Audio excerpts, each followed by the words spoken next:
Hello and very warm welcome to everyone. Sorry for the delay in starting the webinar. We had a little bit of technical issue. Thank you very much for taking out your time to joining us on tonight's webinar on digitalization and the future of work, hosted by Penang Institute. It has been proven that smart automation and or digital technology have the potential to bring great economic benefits. This will also generate new occupational profiles, more productive jobs, and new earnings for workers. However, as technologies rapidly advance, concerns over the future of labor increases, especially in labor-intensive sectors like manufacturing. So to discuss more about these issues and the way forward, I am delighted to welcome tonight two panelists. We have Mr. Tan Eng Tong, CEO of Penang Skills Development Center, PSDC, and Mr. Matin, Deputy CEO of UWC Berhad, to share their thoughts with us on whether the development of advanced technology causes an opportunity or a threat to tomorrow's graduates to enter the workforce. Welcome to both of you. So we will have about an hour panel discussion followed by a Q&A session for about 25 minutes. So please submit your questions and suggestions of ideas at any time in the comment section. We will discuss them at the end of the session. Let's start with a general question. Digitalization and digital transformation are a little bit of buzzword. It means many things to many people. Mr. Tan, what would your definition of digitalization and digital transformation be? Please. Sure. First of all, thank you very much, Nagin. And it's really a pleasure to be with Penang Institute this evening. To answer your question about digitization, so the way to look at it is that in the past, before computers, things were being done manually on pieces of paper, discussions, memos, and stuff like that. So digitalization is a way of saying we're moving away from the real world, we're going into computers, and things are now being enabled by computers in all kinds of ways. So that's really one way of looking at digitization. Yes, thank you very much. Mr. Matin, what about you? What would your definition of digitalization be? Hi, thank you for the question, Dr. Najin. It's been a great pleasure for the Penang Institute to invite me to this sharing session. Maybe I just share with you about my view on digitalization and digital transformation. When we look into digitalization, it has been exist in our life during the 50s where IBM first introduced magnetic disks. In short, digitalization convert information into a digital format. A classic example will be a conversion from a hard copy book. During the old days, we read hard copy books even right now. And right now we are reading ebooks, and which I'm very used to ebook. It is not something new, and it has been around for quite some time. So when we look into digitalization, it presents during the Industry Revolution 3.0, where it is being called the digital revolution. And this part of parcel of this digitalization is when there is a partial automation when we started to use computerized numerical control, CNC machine, programmable logic controller, PLCs, with adoption of information technologies. And there are more electronics with low level of human intervention as part and parcel of digitalization revolution. In fact, many of the modern factories at this evolution is still at this evolution stage. So in terms of digital transformation, to me, it is a process of using digital technology to all aspects of business, or rather, a process that can enhance the business performance or increase the competitive advantage of the business. And the biggest pillar of digital transformation in a business, I would say, is the process and also the business model. For example, in the past, we are adopting to the conventional analog, and we move from the analog, conventional analog to digital form. from the handwritten document to digital computer files. For example, I remember when I first joined UWC and when I first worked there, there we are actually in the middle of transition or relocating from Bukit Minyak to Batu Kawan. During that period of time, because of we have to do housekeeping, we move all old documents. I went into our archive room. I'm quite impressed with the fact that in the past, without the presence of CAD-CAM, the computer aided uh, manufacturing system, computer aided drawing, there's actually hand-drawn file or hand-drawn drawings to be used in the manufacturing floor or fabrication floor. This actually caught to my surprise because today I believe when we refer to today's 21st century engineer, I think this is something that have been installed in the museum. So when we look into after all, digitalization transformation is more towards consumer or customer centric with the help of automation, AI, cloud, which help business to enhance customer experience and attract more customers. At the same time, it's smoothen many of the tedious processes, especially we are operating in the fast changing environment, a dynamic environment, and we have to be agile to the 21st century business environment so that we can cope with the changes of the demand from the market. Yeah, thanks very much, Mr. Matting. That's very clear. So as I understood, digitalization refers to enabling or improving process by leveraging digital technologies and digitized data, whereas digital transformation is the process of using digital technologies. Well, as I mentioned earlier in the introduction, digitalization and the development of advanced technologies such as robotics and AI brings the promise of higher productivity, increased efficiency, safety, and convenience. However, these advanced technologies also raise important questions about the broader impact of digitalization on jobs, skills, wages, and the nature of work itself. Mr. Tan, can you share your thoughts with us on whether the development of advanced technology causes an opportunity or a threat to tomorrow's graduates to enter the workforce, and who will be more affected in the workforce? Okay, thank you, Dr. Nagin. That's a very long question. It's going to take a few minutes to just cover the bases. Yeah. So, who would be affected? The simple answer, short answer is everybody will be affected. But let me elaborate a little bit more on what is it that everybody will be affected in different ways and why. Okay. So let me kind of describe a little bit to add to what Mr. Martin was saying in terms of a factory.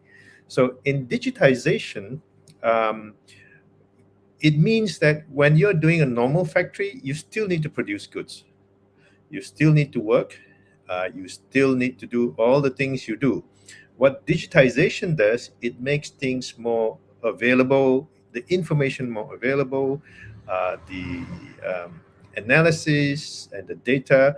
So the ideal situation that people are looking at when you talk about full digitization, I show that in the next slide in the picture here. Here is a virtual picture of what a fully digitized viewpoint of a factory looks like. So you can see all the boxes here are pieces of equipment, which whatever form. And in the middle here, we have, let's say, this machine is down, red light comes on. So now to enable you to see this picture, that is digitization. In the past, if you didn't have digitization, you would have to walk around and you have to find out which machine is not working. Now with digitization, you can see it on one screen. In fact, you can see a lot of data at the bottom. This is what is called a dashboard. So now all the information regarding your business, in this case a factory, is now at your fingertips because it's brought into one screen. Okay, so the impact of this is now managing a factory is about managing information, right? So if we now take it one step further and say, What happens now? The This has been done for many years already in first world countries, and so Harvard Business Review has done some research and basically said, and this is a survey of real data, the two big reasons that digital transformations fail. I'll just go through. One, unspoken disagreement among top managers about goals. You look at that a little bit, you go, how could they be possible? That's what they do. I'll unpack this a little bit more. And then number two, the challenge is that there is a digital divide. That means when you do a pilot, it looks good, which means you do it on a small area. And when there is a big one, when you try to now apply to the whole factory, that's when you have a problem. Okay, so now I want you to think that through a little bit. This is data that is in 2016, 2018 in first world countries, 13 industries. Okay, and I think this problem still exists today. Okay, let's explain that a bit further. The issue is going to be, how do you solve these problems when you are digital, which is another way of saying is IR 4.0. How do you deal with quality issues, yield problems, deliveries that are missed, equipment failures, manpower shortages, uh, customer changes, schedule changes, design, utility glitches? So those are many things that are normally happening in a normal factory. Digitization may or may not help this because there are so many variables. Okay, so here's the issue. So there's another analysis by McKinsey that says it's leadership and human resources need to adapt. When you have large scale, retraining is needed, because moving from basic physical and cognitive skills, which means normal factories, normal equipment, you can see and touch. When you go into digitization, you can't really touch it. You have to now start thinking, how do you explain to each other what you think is happening and how you would be able to deal with it. So we talk about emphasis on social and emotional skills. It's a wow. Hang on. Technology is very, very deep, technical, very hard. Now we're saying we need soft social and emotional skills. What does that mean? So in this analysis by McKinsey, they did a survey, and this is a survey of now similar 3,000 over business leaders in, again, first world countries: Canada, France, Germany, Italy, Spain, UK, US. If you look at this box, the top right, well, the axis here at the bottom is expected future skills needed. More needed on the right hand side. Perceived importance, the more important ones are on the top. So if you look at the top right hand corner, that is the really important and really needed. You see the categories here? Social and emotional. Okay? Leadership, communications and negotiation, critical thinking, teaching and training, entrepreneurship, adaptability. Higher cognitive skills. What does that mean? Critical thinking, creativity, project management. Okay? Advanced literacy, complex information processing. Basically, what we're saying is, when you go digital, you're using more of your cerebral. You now have to imagine a lot more because you can't see them. When you have to do that, some people can see better than others. And if you want to collaborate as a team, you need to be able to explain to the other person, especially your superiors, your team workers. So knowing technical stuff, which is where the technological bits here, see advanced IT, equipment, and so on. Technical stuff is a foundation, but no man is an island. In a business, you need to communicate. You need to be able to describe to each other what is the problem, how would you solve it, why certain suggestions may be missing certain points. And I think that is one of the most important things that happens. So, who would be most affected? Management will be really affected because they'll end up arguing about different things. At the lowest level, they'll be affected because they have to learn new tools. Middle management and even top management, they'll have to start worrying about, well, what's the investment and what is the issue if these things don't get resolved. So, Dr. Nin, the short answer is Yes, everybody in different ways. yes, I agree. Thanks, Mr. Tan, for your insightful thoughts. So, what I understood from your last slide in that graph is that people with, yeah, besides management and managers, uh, people with physical and manual skills will be also affected in the workforce. An interesting point that Mr. Tan has brought up is the existence of new opportunities. In fact, machines cannot do everything. To be as productive as it could be, automation will also require a range of human skills in the workplace, from technological expertise to essential social and emotional capabilities. It means that new technology also creates jobs.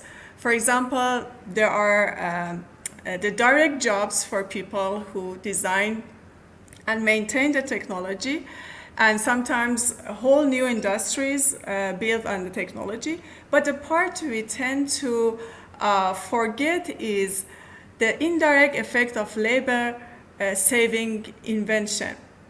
When companies can do more with less, they can improve the efficiency of their process, maybe add new products or open new locations. So, Mr. Matting, can you please share with us the process of digital transformation at UWC and how the company has benefited from the adoption of technological advancement?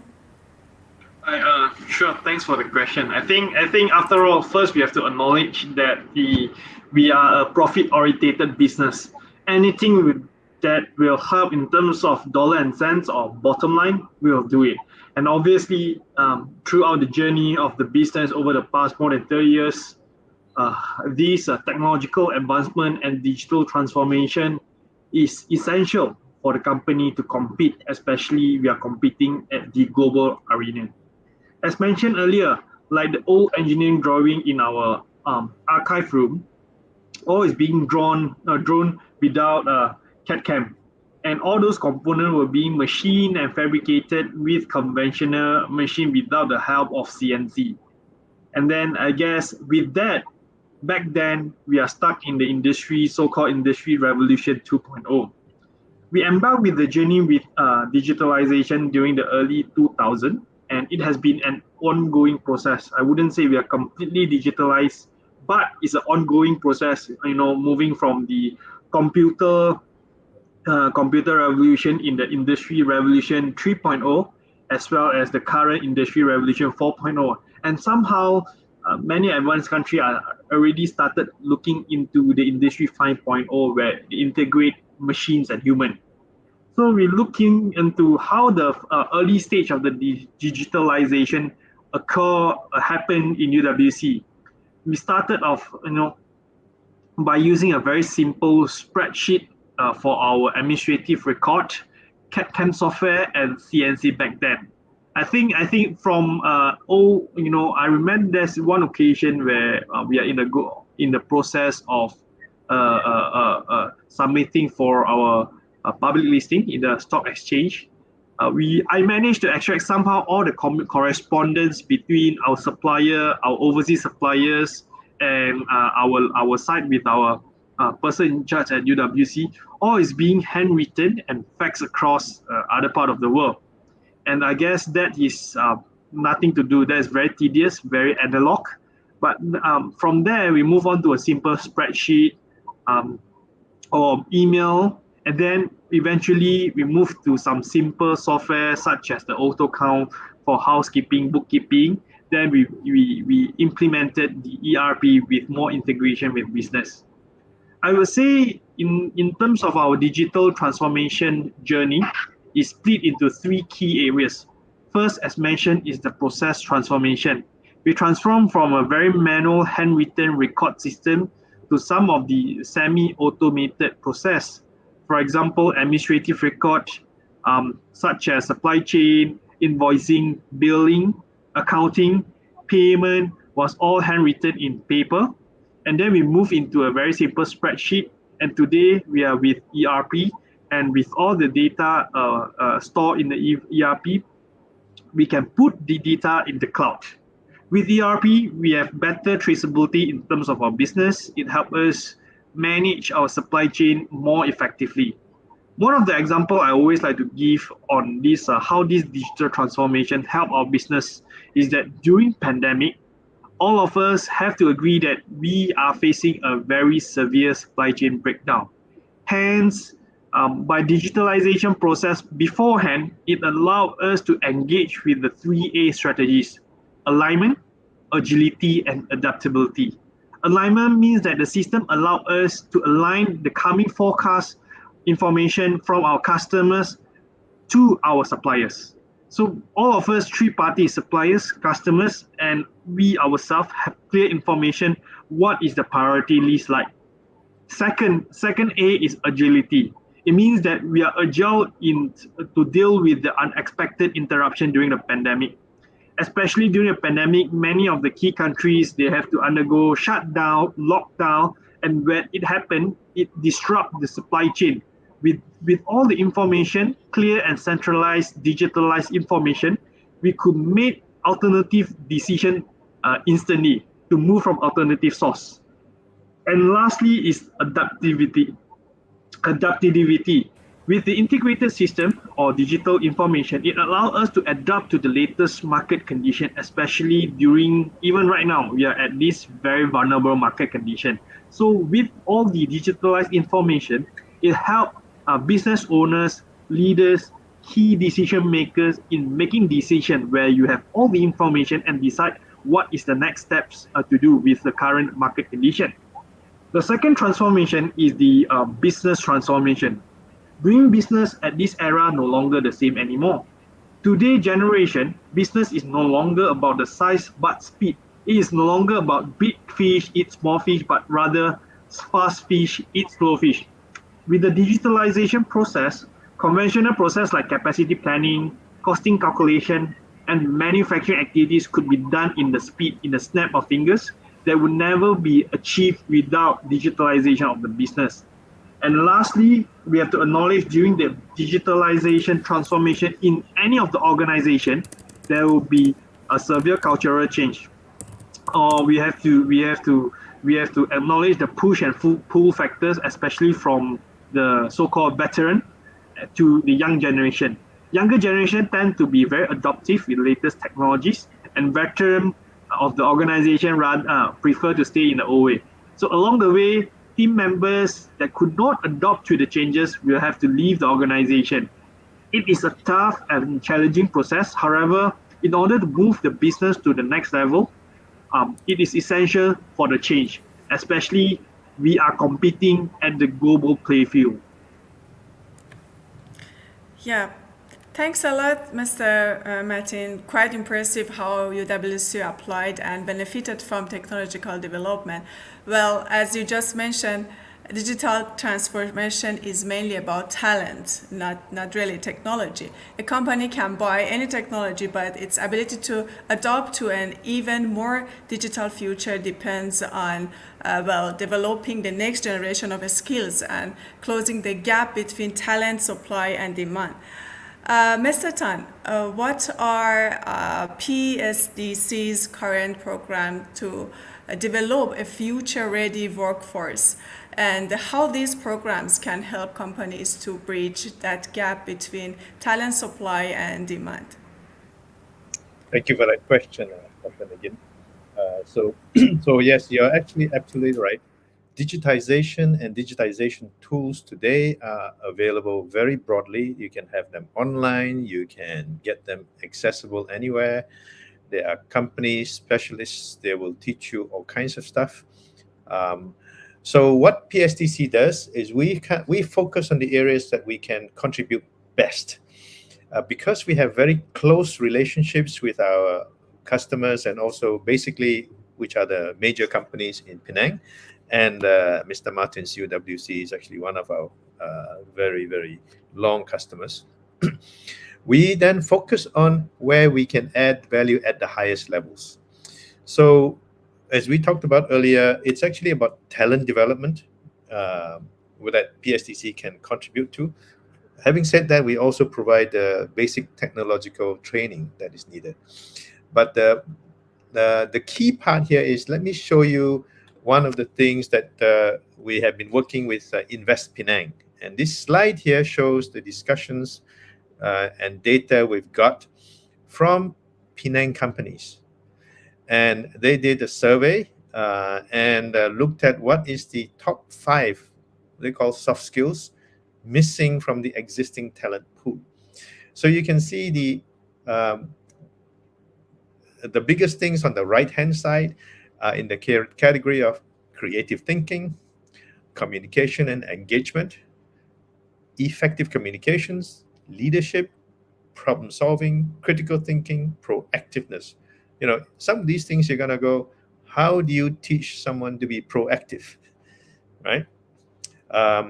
But those are the data that was collected from Penang companies. So how do we address that? It's important. And so in PSTC, we looked at, this is some of the research that's come in from the earlier McKinsey report. What are technological skills? Basic digital, advanced IT, technology design, advanced data analysis, research development.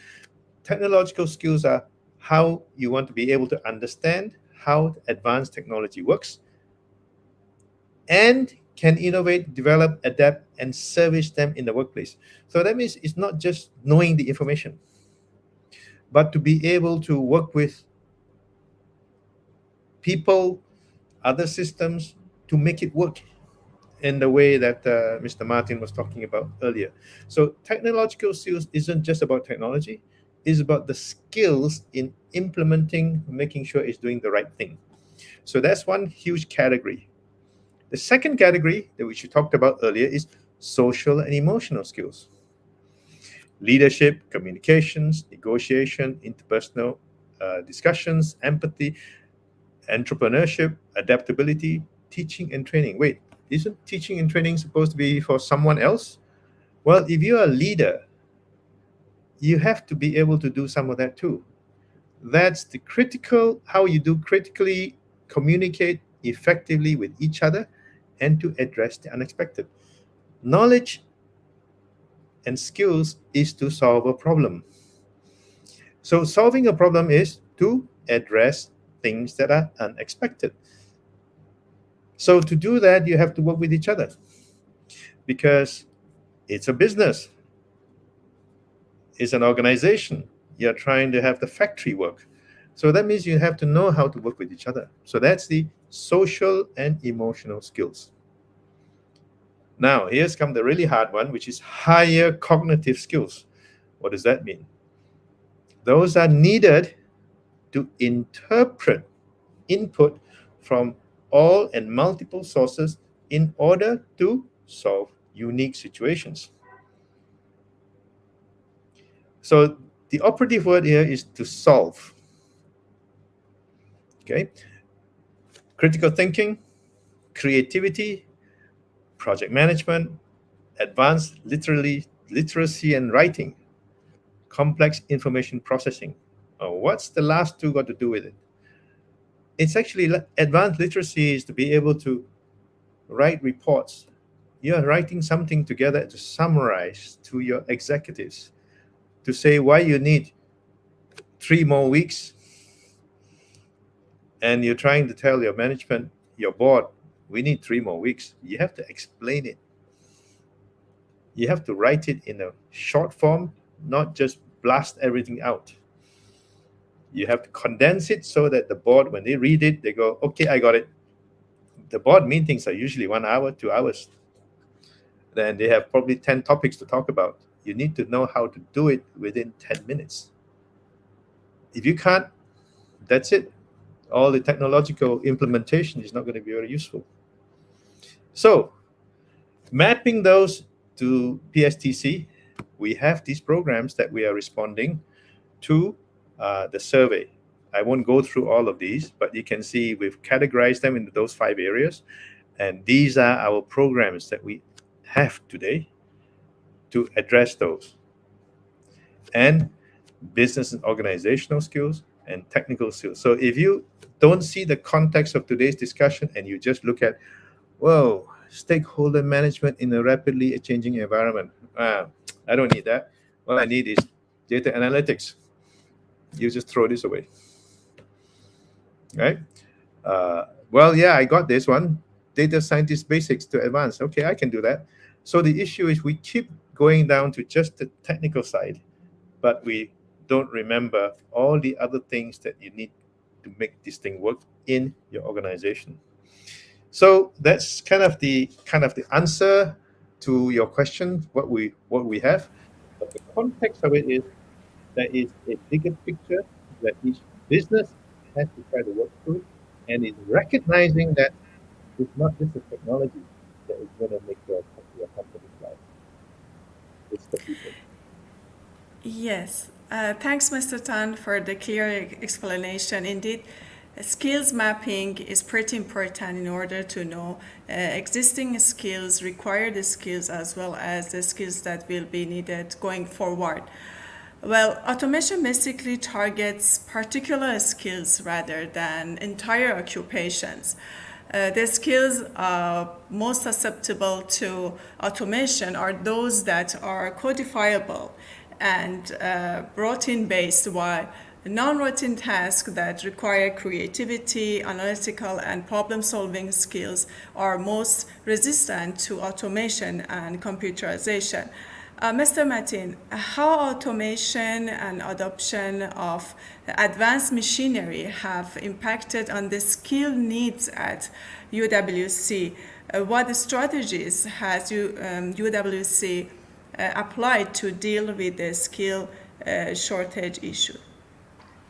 All right, thanks for the question. I think just now you did mention about the automation help particular tasks. I think at least for the time being, it would help particular occupation, and it's just a matter of time that artificial intelligence will replace the entire occupation. It's just a matter of time. However, it is worth noting that both routine and non-routine tasks could be automated. Relatively, to automate non-routine tasks is more difficult. With the help of the latest technologies such as artificial intelligence, RPA, robotic process automation, it would also help in those non-routine tasks. With the technological evolution, skill required to run production varies over time. For example, if let's say you look into the syllabus, say 10 to 15 years ago, Industry 4.0 is not even exist. However, at this moment, if let's say any of the engineering or manufacturing related program within the core curriculum, it does not include Industry 4.0, which means that program, there's something wrong with the program, or the program is simply outdated. That's how the gap between industries and institute increased tremendously over the time, and we might produce graduates that not even ready for the current job requirement. As such, institutes such as PSDC or ET play a vital role for the advancement of the local in the for the advancement of local industry players. I'm very glad to be part of the journey with PSDC to prepare talent which required in the market.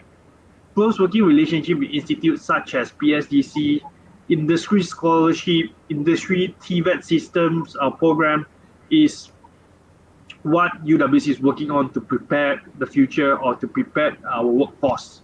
Especially, we are a very strong promoter of the United Nations Sustainable Development Goal, where goal number 4 represents quality education. I strongly believe that PSDC, under the leadership of ET, it will definitely support more growth of local talent. And these local talent can translate into the economic growth or business growth, especially to the local players like UWC. So, in short, to actually to deal with the skill shortage issues, there are three types of strategies: mid-term, short-term, mid-term, and long-term. Of course, to short term to resolve the issues within the short term, the strategy is of course looking at foreign expatriate or foreign experts to ensure sustainabilities um, of the business. I think in midterm we are we have to be very active working with government body. For example, recently we are working with MPC for the AIF program or the Academy in Factories for Industry TVET program, because we believe by doing so, it increased the sustainabilities of the talent pipeline to UWC. And such program like such in Academy in Factory program gives opportunity to students that do not have opportunities in completing the conventional education in universities or did not manage to complete SPM, or even folks from the AADK to embark to follow this TVET program, where I know 70% of the time they are working in the industries and the remaining 13% they are studying. So eventually, let's say after a certain period of time, for example, 2 years or 2.5 years, they will obtain a certificate recognized by the government. That's for the midterm. But in long term, what UWC did is that we introduced our own industry scholarship. We actively involved in the tertiary education center. For example, we do have our education center at this public institute to close the gap between the industries and the education institute. We also help in terms of contribute our industry's feedback, especially towards the syllabus offered by the Tertiary Education Institute, so that it could create, we do part and parcel to enhance the syllabus to make sure that the students that graduate from Tertiary Education Institute is ready for employment. For example, I think we look into the budget the budget every year on an annual basis. Government introduced budget, like for example the latest one with the budget 2023. There's a significant part of the fund have been allocated for tertiary education center, or rather the upskilling, and that is the right way to move, because for example we have to consistently upgrade our staff in order to make sure that they do not leave out in the era, because today manufacturing is just simply different. Like I always like to joke around where, in the past, probably in my grandparents' era or my parents' era, to date you go for kopitiam, mama, it will do. But at today's era, today's generation, if let's say you're dating someone in kopitiam, it might not work. Minimum standard is cafe. I think that's the latest trend. So we have to ensure that the learning and keep our workforce up to date, and that's why we have to consistent, like what I mentioned earlier. ET play a very important role to help industry like us to upskill our workforce to make sure that they are ready for the future requirement of the role. Thank you very much, Mr. Martin, for sharing your experiences at UWC. And yes, I agree, upskilling and reskilling is a way to go. Well, automation can influence the demand for a specific type of labor, as you also mentioned, and it actually might trigger occupational changes. Many studies have argued that bringing in technology might cause income inequality. For instance, there is a high possibility that the majority of middle-skilled workers performing routine work, both manual and cognitive, to be displaced by changing skills needs in the future. The displacement of routine middle skill occupations will indirectly increase the supply of workers who previously would have held middle skilled jobs willing to take up lower skilled jobs, which are concentrated in non routine manual tasks. Mr. Tan, in your opinion, how can we make sure that automation and digitalization do not impact income inequality, and how workers from all backgrounds can benefit from technological innovation? Dr. Nagin, I think that's an excellent question. What I've seen, uh, actually, we don't need these slides here right now. If we can remove that white thing, thank you.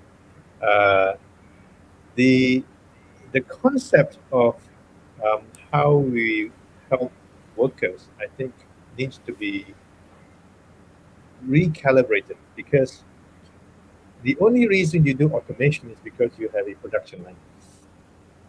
So you have to think of that automation is that you already have a production line creating goods, input, output, you're doing that already. So you're automating your process. So before automating, you already have people working on it.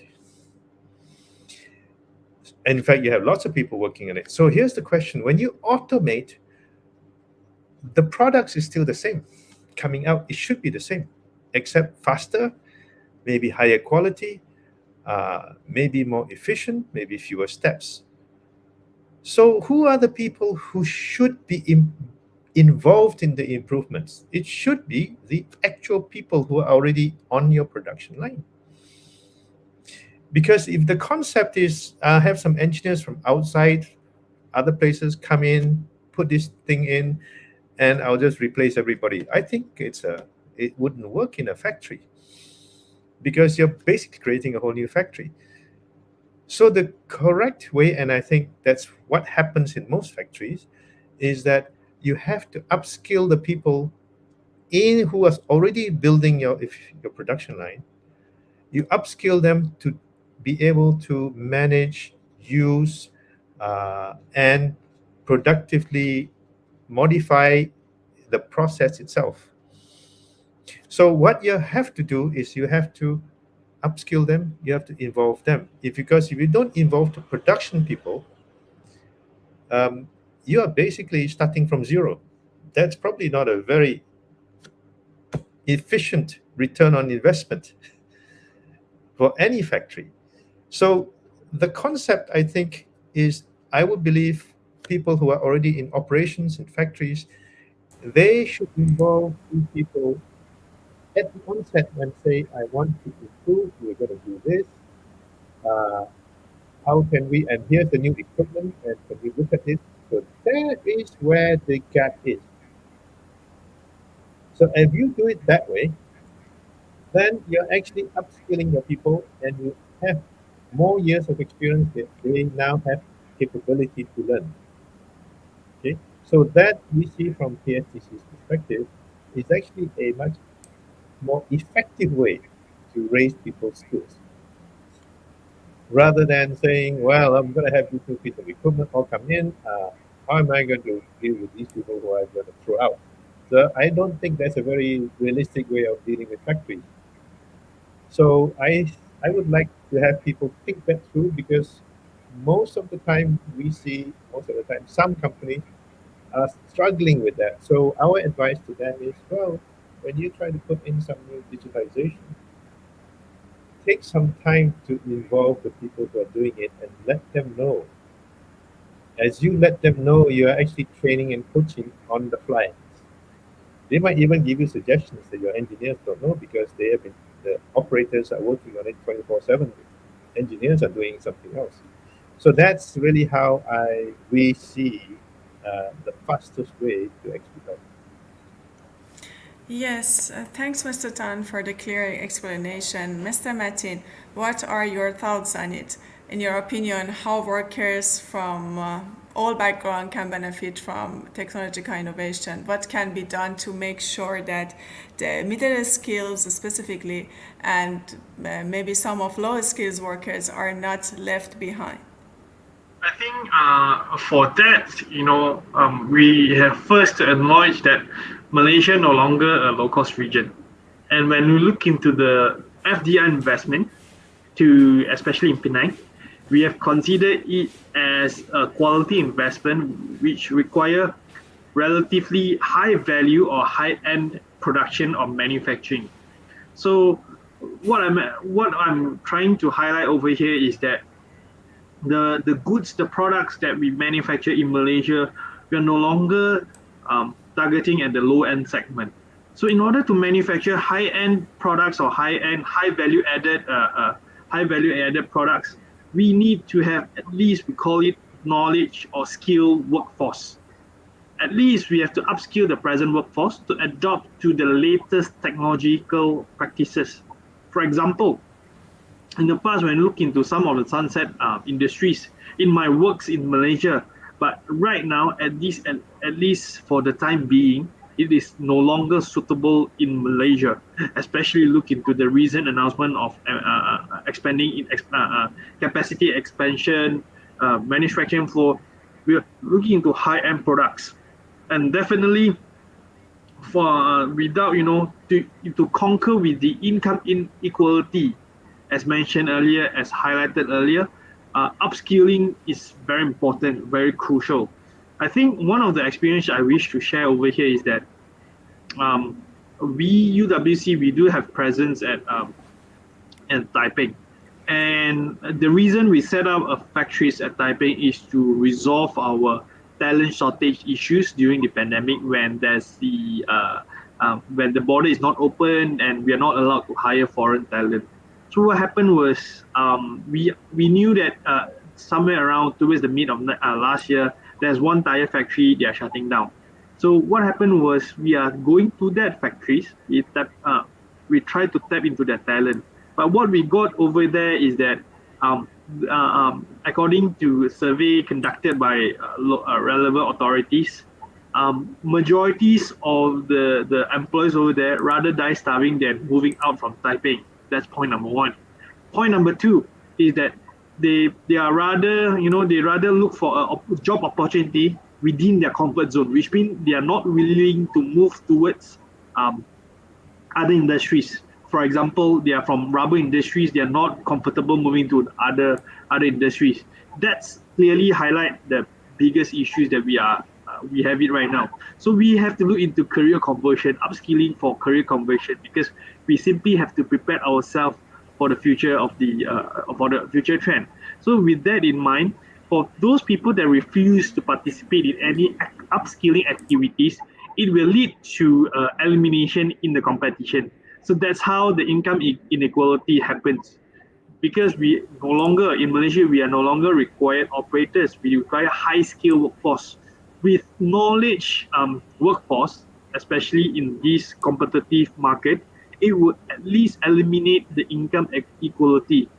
And of course, to make this happen, I think for people to be more motivated with upskill, career conversion, or reskill or upskill activities, I think incentive and support from the government is important to at least prepare the current workforce to to be bulletproof for their future requirement. Especially, all the industries are evolving regardless of what industries you are in.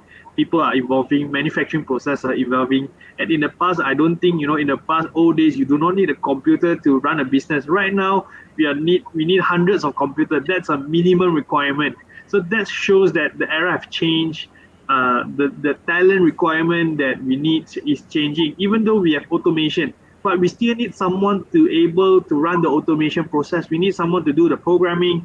We need skillful workforce to know how to run a machine, even though machine is doing all the tedious, labor intensive tasks. But yet we need someone to design the process, improve the process, improve the yield, reduce the quality, issues, reduce rejection. That's all about knowledgeable workforce. That's why when people refuse to go upskill, and that's why the income inequality will happen. Yes, yeah, I agree. And you know what's clear is that we are going to need to continue to learn throughout our lifetime. The idea that you get an education when you are young and then you stop and you go and work for 30 or 40 years with that educational training is over. All of us are going to have to continue to adopt, get new skills, and possibly go back for different types of training, perhaps. So, building an inclusive future needs a proper skills development. Mr. Tan, in your opinion, what should skills development policies focus on to ensure employment in the future? Mm. Excellent question. I wanted to follow up with what Mr. Martin was saying. The example of the people in Taipei is actually very, very good. If we generalize it, uh, the point here is that you have to move with the times. And not only move with the times, you have to move with the economy, you have to move with where the country is going. What Mr. Martin's referring to just now is that their business is expanding, so they needed more workforce. And so the question here is the workforce ready to step up to the new direction? Okay? And so we all know that, and the government also knows that. And that topic today is about innovation, it's about science, it's about technology. And as a developing country, uh, innovation is the main driver. If you don't want to be a developing country, it's okay to be like the Maldives. You survive on tourism, you survive on agriculture, and even agriculture requires a certain amount of innovation these days. So the topic that generalizes all this is STEM, right? STEM stands for science, technology, engineering, and mathematics.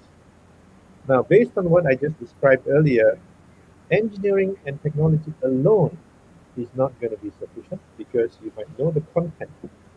You also need to know how to work together in teams. So, if you're in middle management or higher, you need to solve problems based on digitization, based on IR 4.0. So that's where STEM needs to become STEAM. Where does the A come in, and what does A stand for? So A, first of all, let me kind of step back. It's STEM was actually a term, a phrase that was coined in the U.S. and uh, they came up with that, and the rest of the world tried to follow it because that sounded like a good thing. The history behind that is the people who set it up, after a few years, they found out that it's not actually achieving the kinds of innovation progress that they need. And they analyzed it and said, actually, we needed the A. And so that's where they became STEAM. But the rest of the world still stuck at STEM, and especially Malaysia. And I come back to Malaysia and I don't see the word STEAM. What does A stand for? A in the US stands for liberal arts. It's not arts the way we learn in school in Malaysia. Art meaning lukisan, drawing. We usually use the word art to mean drawing, but actually in the US, arts is liberal arts. It's the art of expressing yourself, articulating your ideas, defending your values, to be able to defend, not bang tables. We explain, articulate in a normal way, allowing others to speak their piece. That's also part of art. Debating, refining ideas collaboratively requires you to interact with people, dealing with conflicting ideas, speaking out to injustice. doing it in the right way, and generally contributing to your organization and society. I'm sure we've all experienced many meetings in your businesses where you can see people get angry, upset in meetings, or they keep completely quiet. And then afterwards, in the cafeteria, they'll start talking about why this is a stupid idea, why the other guy didn't think. That is why innovation is destroyed. Because the ideas, discussions, opinions were not shared in the place where it matters. How to go from a third world country to a first world country is when you are able to express and contribute and be able to take in comments, inputs where it matters, not in the coffee shop, in the cafeteria, in the canteen. Where it matters is in the meeting room. So I finish this slide by saying, liberate your potential. Speak up. But speak up. Please speak up in the right way. Thank you. Yes, right. Thanks, Mr. Tan, for sharing your opinions. Quite interesting. Mr. Martin, based on our today's discussion, the future of industries is actually going to be significantly impacted as we are moving more and more to digital. In your opinion, what the industry players should be doing to become a future ready company when it comes to the future of work? Okay, when we look into industry players, or rather business is about people and talent. So we are right now, it's not just, despite the fact that we have the geopolitical trade tension, we have the trade war between the two major economies in the world, we have war.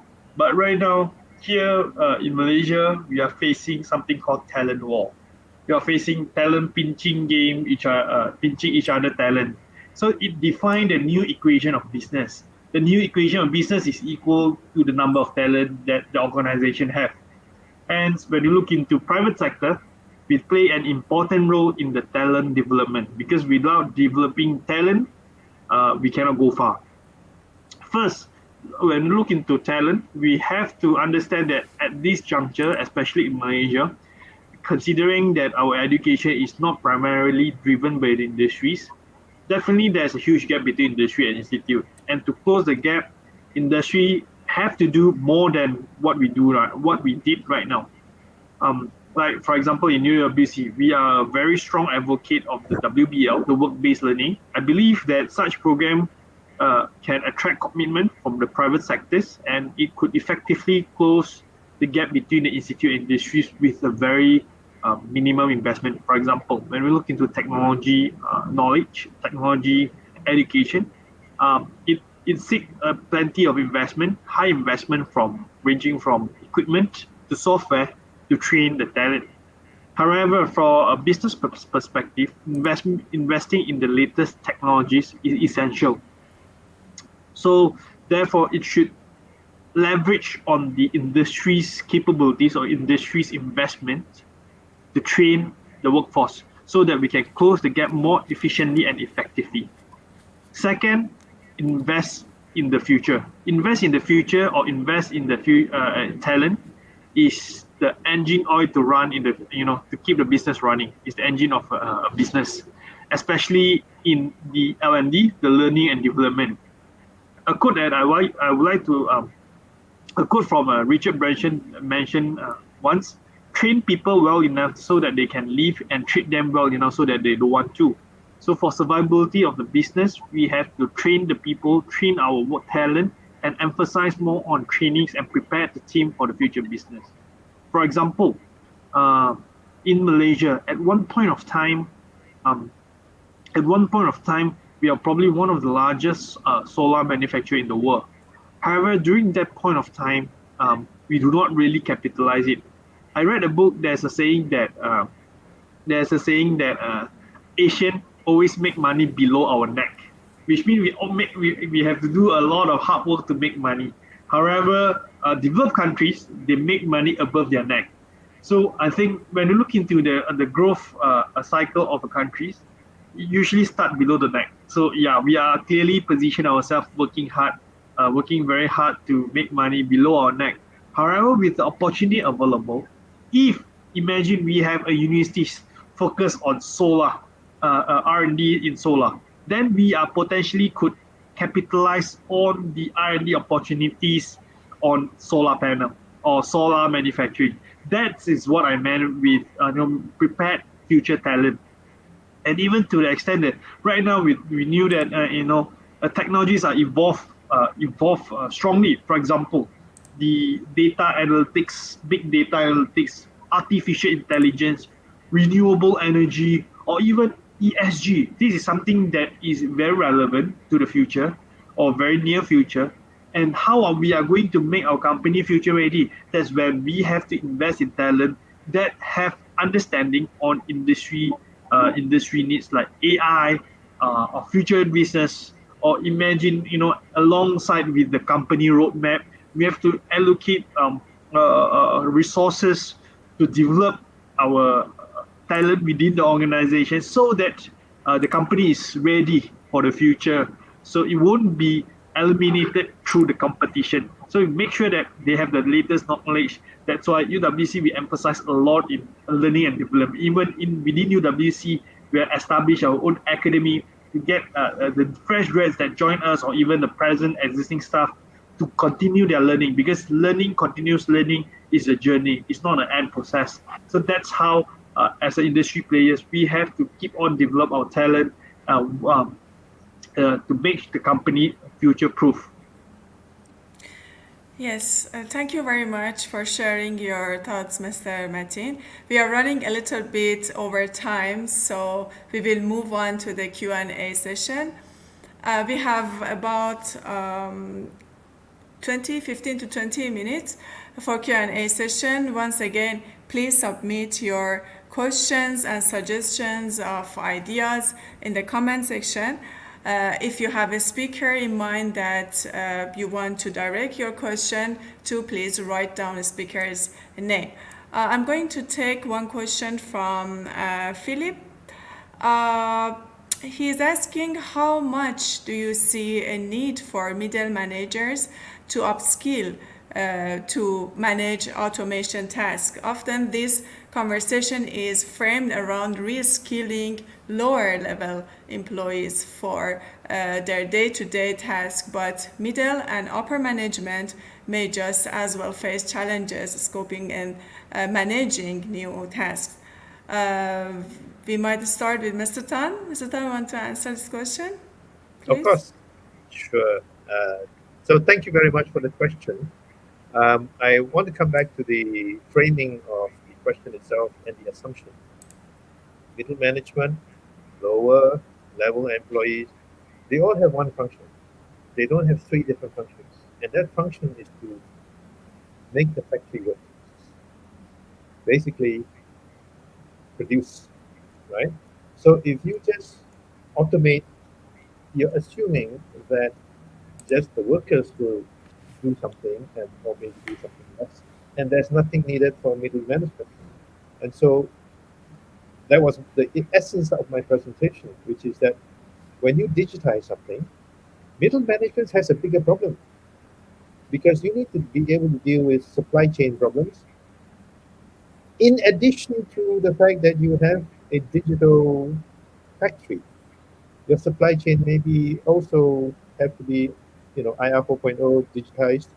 So if you are not upskilled to understand how that works, I think you're history. You cannot work in that company, because the system has, you have to manage the system, you have to manage your work based on the system that is already embedded in the factory. So I think the thinking process here, I have to apologize to Mr. Kaur, Philip, because there is no one line crossing and say this is lower level, this is higher level. it's the whole factory. When the CEO or the board says, I want to go IR 4.0, they didn't say IR 4.0 only for this group of people, right? So I think we need to rethink that the way you solve problems have to take advantage of the digitization. And it could be, and that's initially, and that was the data that was reported in Harvard, the people who implemented it did not think about the impact of how you would deal with supply chain problems, customer changes. Therefore, it wasn't embedded into the system. That actually is one of the biggest problems of implementation of IR 4.0, because you only think it only applies to this level or this level. We know no fact, as Mr. Martin explained when they did digitization, you have to think of the whole business process right through, how that piece of paper went through, and how decisions were made along the way. So I would say everybody needs to change. Some people harder than others, but they all have to change in different ways, manually, management wise, and higher management team. Yes, right. Thank you so much for your answer. Mr. Martin, any comment on it? You want to add anything? I think ETFs have highlighted have to change is a keyword, regardless of whether it's middle manager or lower manager or upper manager. The entire team have to change things because things just simply does not work work as it used to be. For example, maybe reskilling may sounds towards orientated towards low level employees, but maybe we put in another word called continuous professional development, or rather CPD. Regardless of, like, for example, if let's say you are in the engineering board, you are a chartered accountant, chartered engineer, regardless of the age, regardless of management, on a yearly basis, you have to fulfill with certain hours of CPD hours, continuous professional development. So regardless of which level you are, we still have to upskill, develop, continue our learning, just like managing, like I think I remember a few years back when PSDC introduced the Industry 4.0 program, and it come along with Leadership 4.0. I think that's clearly reflecting that, with the implementation of digitalization technologies, the way that we manage people, or the way that we manage the manufacturing force is different. So that's, I think it is a clear reflection of the program that PSDC introduced is a clear reflection of towards every single level people have to adopt to the changes. Yeah, and as I guess you can also see, Philip just posted a statement on high and low skill employment increases with more general purpose robots, but robots don't need supervision, and a lot of managers suddenly become unnecessary. So, any comment on that?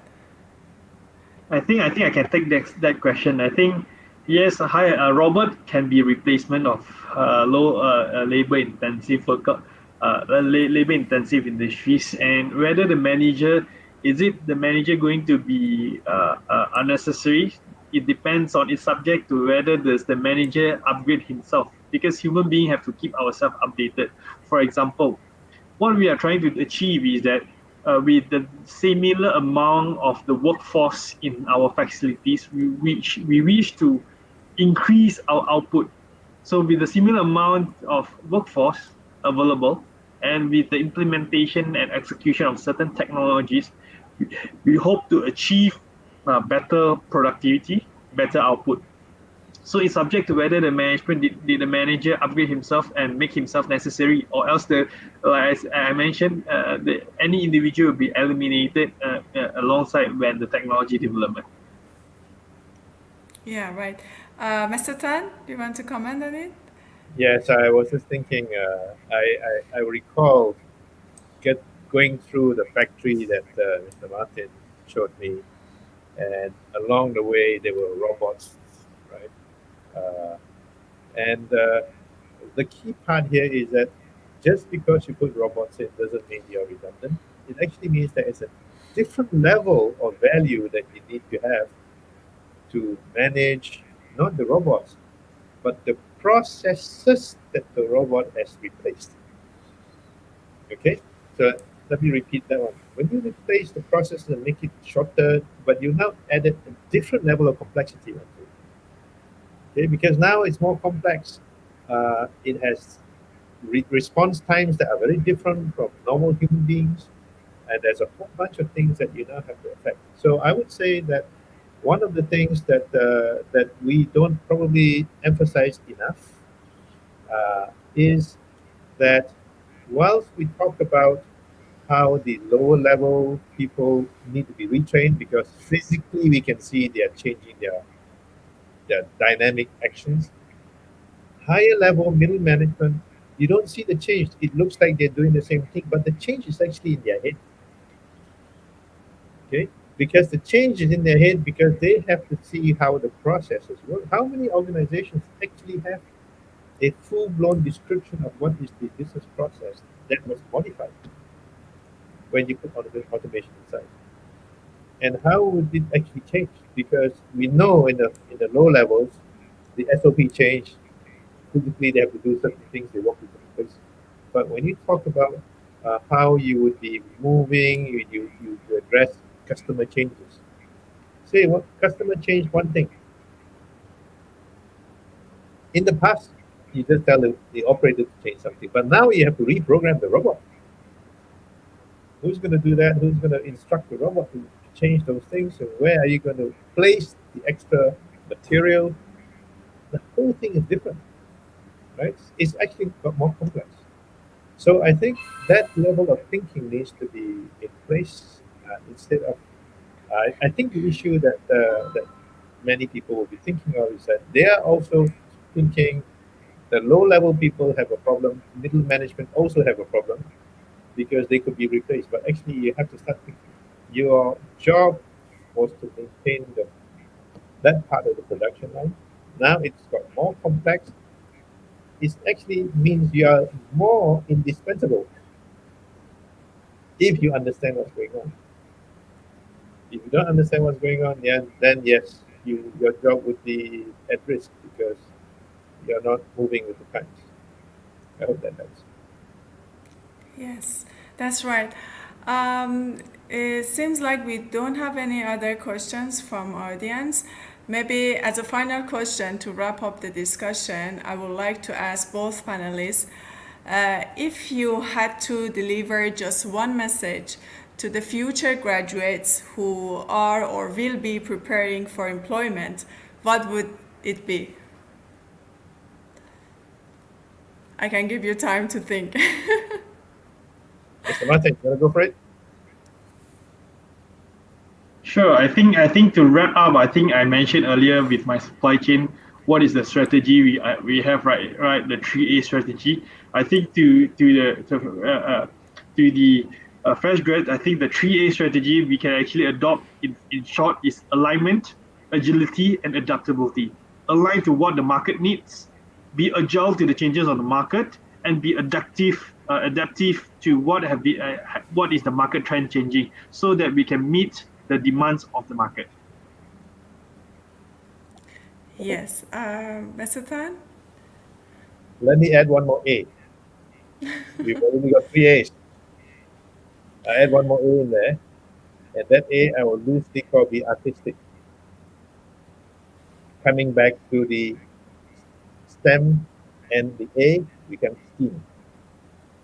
Now, let me explain that one. When you are a graduate, that means you already have the correct STEM skills. You just spent 3, 4 years picking up training on the right science, technology, engineering, maths. So we won't be talking about that. So if you have that, and you don't have to be grade A person, you could be grade B or grade C. Okay. The thing that I think that's really missing is how you explain what you have in the company you're working for. Okay. If you can articulate, even if you know a little bit, You can also have a way of articulating what you don't know. You see, if you don't know something in a meeting, it's equally valuable, maybe sometimes even more valuable to say, guys, we don't know this. The Asian culture is better keep quiet, lose face. But actually, you're not the only one who doesn't know. Maybe everybody doesn't know. And if everybody doesn't know and we don't put that assumption on the table, we'll all fail. Because you put in a $20 million investment and find out later it doesn't work. Because being able to articulate what you don't know is equally important. So I finish up with an example because when I was in Singapore, I worked with startup companies. They are trying to get funds. I was with NUS as an advisor for them. And I would say, and I use this story as often as I can, the people who get funded, they make presentations, they are all final year students and so on. The ones that get funded, 80% of them tend to be uh, Westerners because they can articulate something. The other groups, there are Malaysians or Singaporeans who are of Asian descent. I would say 80% of them don't get funded. And my job is to work with them and to find out how to improve it. And almost three-quarters of them, I find out they have actually very strong ideas. In many cases, stronger than the ones who actually got funded. And guess what's the reason? And we all know the Asians don't know how to articulate very well. I rest my case because I'm sure you all know what I'm talking about. Mr. Martin is smiling. So I would add the A to the three A's that Mr. Martin has already added. If you're a graduate, find a way to articulate, but don't be cocky. Be humble. Be able to say, I don't know when you don't know. Be able to say, can you explain to me how that works? Don't be shy. When you do that, even though you may be C grade, I will guarantee you will be noticed by upper management. Is that right, Martin? Because I think that's what Yeah, happened. Okay? yeah. Thank you very much. Thank you very much for sharing your thoughts and opinion. It's almost 9:26. To quickly wrap up the session, key messages of tonight's discussion are: demand for physical and manual skills will probably decline in the future. By contrast, the need for some skills, such as technological as well as social and emotional skills, will rise. Top three soft skills missing from existing talent pool are communication and engagement, problem solving and critical thinking, as well as creative thinking. Leadership and human resources need to adopt. And moving forward, reskilling and upskilling of workers will be critical. Thank you once again, everyone, for staying with us until the end of the session. Hope you enjoyed and benefited from this webinar. Have a good night. Thank you, everybody. Thank you. Thank you once again.